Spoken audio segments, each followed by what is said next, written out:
Due to the graphic language in this interview, viewer discretion is advised. Your kind exchanges leave behind a soul you have to take. Kerosene, it goes clean down and leaves behind a trace of wishful thinking and regret, held back by your own lack of depth and sense enough to see the truth it seems. Stand recurring history extracts the truth from what I see. It all comes back around the whipping tree.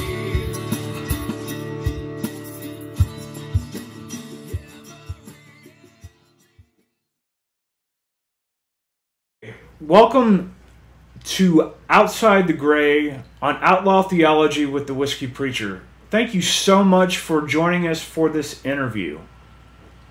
And staying, I guess, true to the seeking of truth,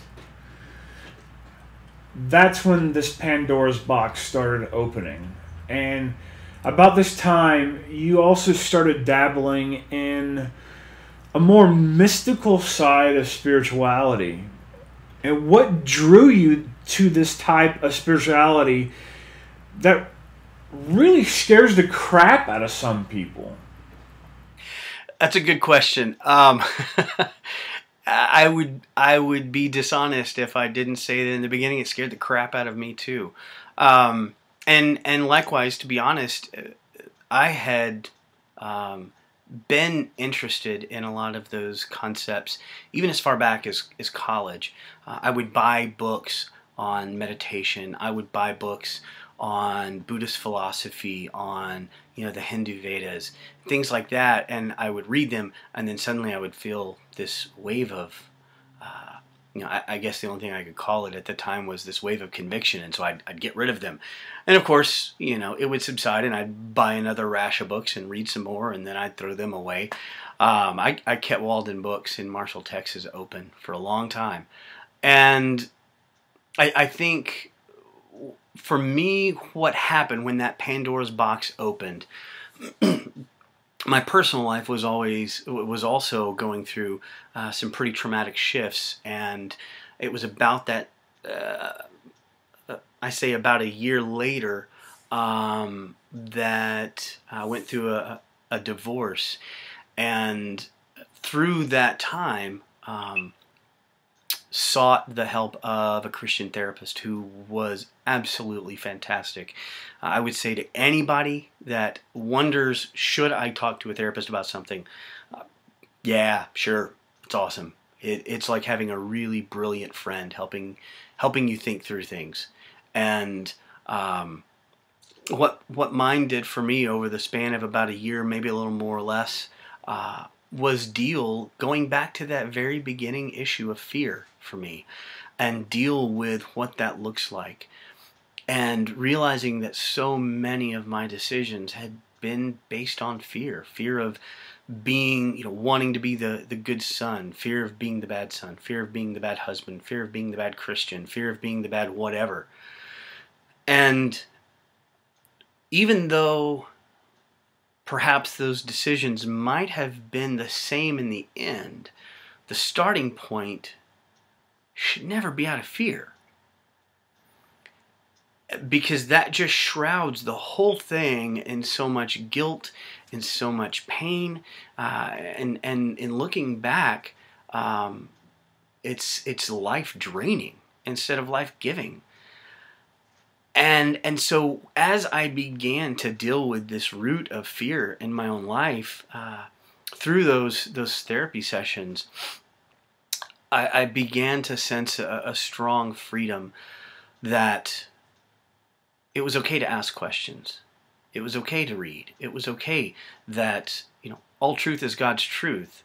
That not that I understand every aspect of it, and I don't understand every aspect of anything, but you can't deny the fact that the first person in Scripture that God chose to announce the birth of the Messiah to was a bunch of Zoroastrian astrologers. And he chose to use the language of astrology to speak to them. He inhabited their story. He inhabited their symbols and their metaphors to say something very important that they needed to know. And it wasn't to discredit or discount or say that this was a horrible thing. I love this concept that, Yahweh in the Christian scriptures uses the metaphor of astrology to speak to the astrologers. And you see this in the Old Testament, you see it in the New Testament. It happens all the time. We just don't focus on it because we're taught so many other cultural boundaries. And astrology is just one good example, although I just absolutely don't know much about it. Personally, don't do much with it, but it's just a great example for that reason, because of its significance in Scripture. And it's interesting that on the flip side of that, from a psychological perspective, you got somebody like Carl Jung who talks about astrology, and he says something that we find it logical that a good wine would embody all of the season and the fragrances and the notes and the tones of everything that was in bloom when the grape was growing.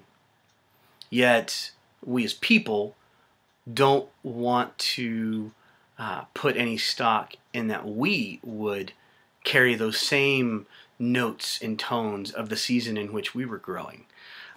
Like I said, I don't know much about astrology, to be honest, but it is a great example for that reason. And I'm going to push you a little bit more on some of these answers, because I think that there is a certain misconception about when you start talking about certain things like astrology and anything mystical, because we have this misconception thanks to like Dan Brown and Aleister Crowley, take for instance, him being on the cover of Sgt. Pepper's Lonely Hearts band, but nobody really knows anything about him except all this stuff is shrouded in mystery, and we think, we get imagery of people, running around the woods naked, or a bunch of guys standing in a circle in black robes chanting stuff, or the Masonic temple that nobody can go into unless you break into, like some of my friends have here, and they still say it's real creepy in there. But I want to push you to explain a little bit more for the audience. What does this look like? What does these questions that you were asking, what steps did you take to go down the roads that you have gone to? Because you now, consider yourself a postmodern esoteric spiritual director. But what does that mean, and what did that journey look like to get to where you are now? We've heard about, your deconstruction of fundamentalist Christianity to more freeing version of Christianity, and now the questions and the truth-seeking has brought you even farther to a world that a lot of us don't know much about and scares a lot of people. So can you flesh that out a little bit more for us? Sure. And I think a lot of the answer to that lies in the subtle definition of one of the words that you used, esoteric. The definition of esoteric means for a small few, and it's not a selective thing. It doesn't mean this sort of exclusivistic, it's not for you. We each determine what's for us. We each determine what we want and what we're willing to look at. And one of the things I learned long ago was most people, and up until a certain point in my own life, I would have put myself in this category. Most people don't really want to take an honest, hard look at who they are and how to be a better person.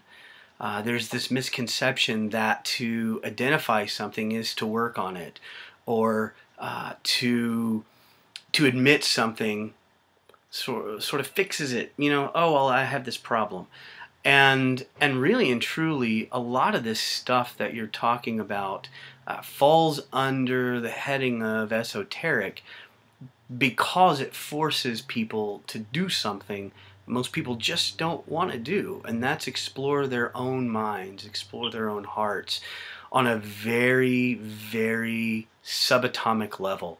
Um, in layman's terms, it's pretty basic, um, pretty basic psychological work. You begin to explore um, your own inadequacies. You begin to explore the different strengths and weaknesses that you might have in an effort to reinforce the good and to shore up the inadequate parts. I think a great example of this is tarot cards. Tarot cards, if you look at the original designs, I say original, some of the most commonly used designs, the Rider-Waite deck, are actually very, very similar to a lot of Catholic iconography. They're great, great icons, especially the Byzantine Empire, the Orthodox Church iconography, incorporating the 4 elements in each of the corners. It's just the symbol sets and the similarities are remarkable, and they're not coincidental. They're not coincidental because it all came out of the same thing. You know, tarot cards weren't used originally to tell the fortune, and the gypsies, at least this is one of the legends, who knows if it's true, but when the Catholic Church began to use the Inquisition to stamp out the use of these things that they had helped develop, gypsies began to say it was a game of fortune telling so that they wouldn't be murdered by the church, by the followers of Jesus Christ. So there's all of these sort of outer uses that people have developed over the years, yet the real use of those cards is the same use of any icon, and that's self-reflection, to look at the image and to see what that image brings out in you and to explore that. And it's basic, you know, if I can use this term, it's basic Catholic iconography, and its use is that same meditative use that the Catholic Church has been embarking on for centuries. One of the things that really sticks out for me is this idea that, you know, we are here for experience. Even in, I believe it's the Westminster, what is it, the Westminster Catechism, that says, you know, to enjoy God forever, to worship Him and enjoy God forever. And we are here for that experience. We are here to understand the universe. We are here to understand and honor that divine presence, that creative presence. And those different things are, in my opinion, in my mind, I am at heart a mythicist. Love the work of people like Joseph Campbell. Can't say enough about somebody who takes the time to look at all the different pieces of human history and anthropology and the great myths and stories of every age, of every empire, and begin to try to see the common thread. And when you do that, you learn that there's absolutely nothing unique about anything. And you know, the writer of Ecclesiastes had it right when he said there is nothing new under the sun. And that extends all the way to our uniqueness as a people, to our beliefs. The uniqueness is just the face we put on it. And, sure, there are some differences in maybe how that fleshes out, and there are good followers and there are bad followers. I don't think anybody would probably say that the Crusades are a great idea. That's a good example. It's probably a cheap shot, but nobody's going to say the Crusades are a great idea these days because of the atrocities. Those are bad followers. That doesn't mean that the system is inherently evil, because there were bad followers. Now, you take somebody like Joseph Campbell, who puts this scrutiny on all these different symbol sets, and you realize that everything is metaphor. Everything. Even the words I speak are metaphors. There's a difference between the word chair and an actual chair. One is a symbol for something else. And so we have to start. The starting point before any conversation can really take place has to be, words are going to fall short. The metaphors are going to stop at some point. The danger, like Joseph Campbell said, the danger is when you take a metaphor and you turn it into dogma. Because that's when you start to fight and die for something that is inherently a shortcoming, because it's language-based. And Scripture, Christian Scripture, even nods to this kind of thinking when it talks about the second coming of Christ, that he has a name written on him, on his thigh. Strange place, but on his thigh that no one knows. We don't know. There's so much more we don't know than we do know. And to have that kind of grace and to have that kind of levity and to acknowledge the fact that our metaphors fall short, to me, has to be the starting point for any conversation about language, about belief, about faith, really about anything that is of any emotional and significant value to a person's life.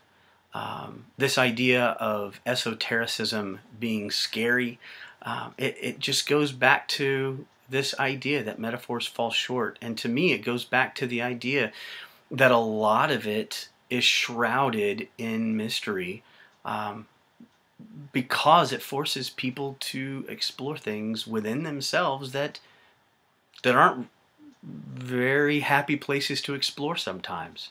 So life is a metaphor. You just explained that, and you used words like symbols, and using words are just a metaphor to explain the symbols that are in our lives.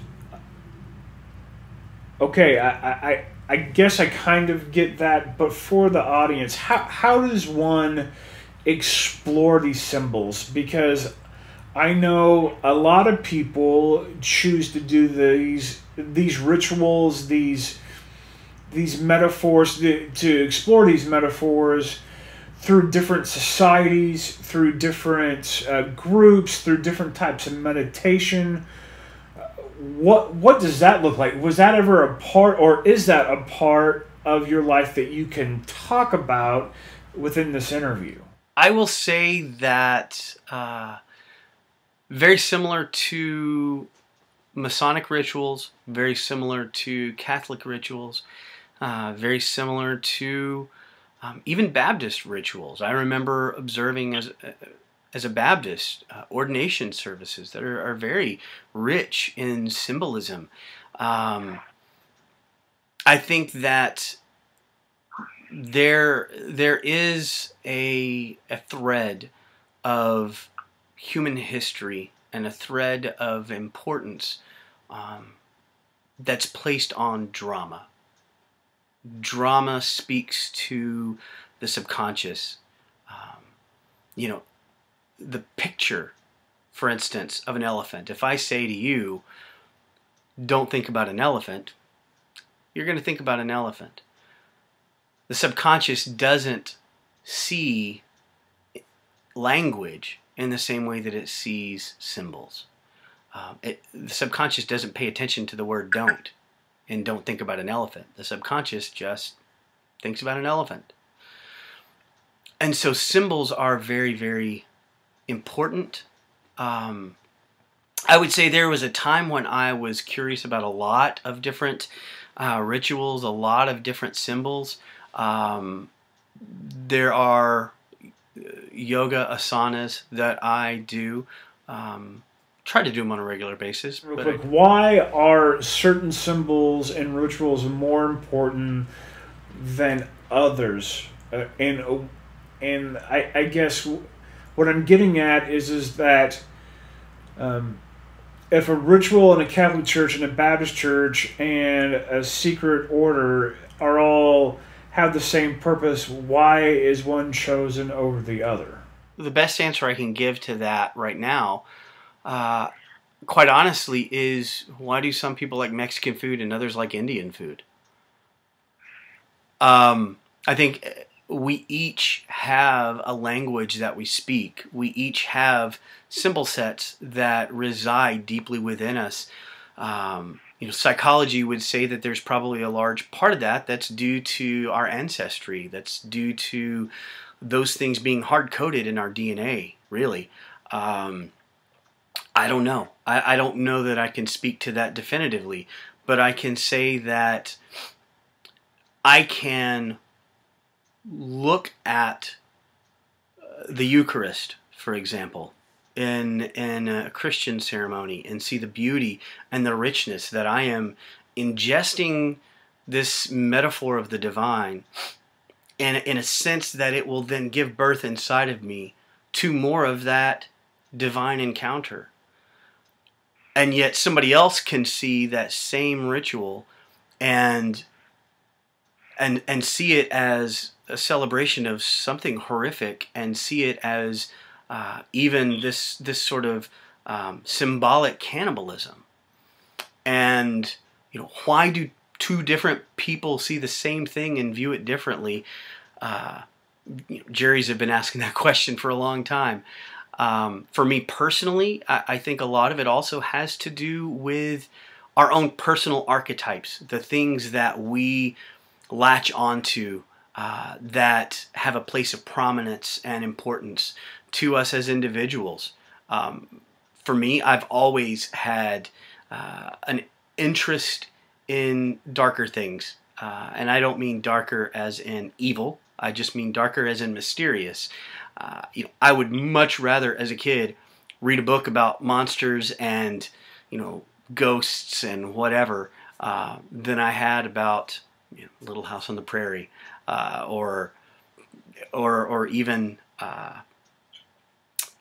Encyclopedia Brown. I remember as a little kid picking up books and reading stuff that was just a really intriguing, mysterious kind of thing. And for me, those things speak a lot, even in songs, even in the music that I enjoy. I much rather would listen to a song or an artist that is mysterious, that makes me work to understand what it is they're really trying to say. It sort of pulls me in, that mystery pulls me in, whereas somebody else might listen to it and go, I have no idea what in the world this song's about, so why would I like it? I like it because it makes me think. I like it because it draws me in. Your kind exchanges leave behind a story you have to take. The kerosene, it goes clean